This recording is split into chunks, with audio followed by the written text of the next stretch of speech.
Shutdown risk in the US just made the dollar wobble. Here's why that matters to a Singapore portfolio. I'm Iggy from the Invest in Iguana. Let's cut to the signal.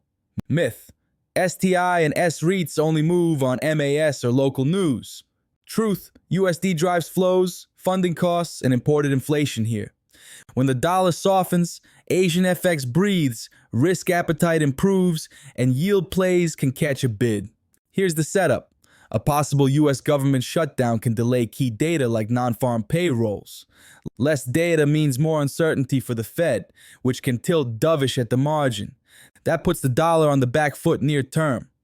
Markets are watching DXY and USD SGD closely. Why this matters to Singapore investors: softer USD, less imported inflation pressure for Singapore, easier backdrop for Asia FX. That's a small tailwind for local equities sensitive to global risk mood. Rate-sensitive names, especially REITs, tend to benefit when USD eases and markets price friendlier Fed paths as funding cost expectations stabilize. Near term, risk on tone can lift high-yield counters on the STI if dollar weakness persists, but it's path dependent on shutdown length and data flow. What to watch? Fast. USD SGD. Trend down equals supportive. A rebound equals fade the bounce in yield plays. DXY. Weakness sustains. Stay constructive on REITs and defensives with solid balance sheets. Fed signals post-delay.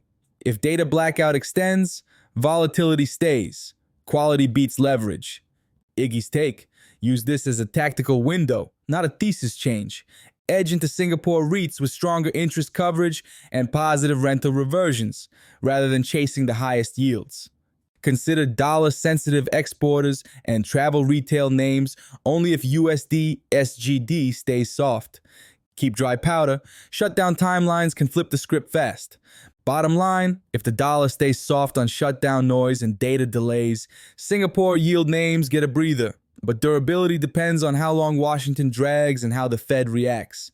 Watch USD SGD and DXY first, position second.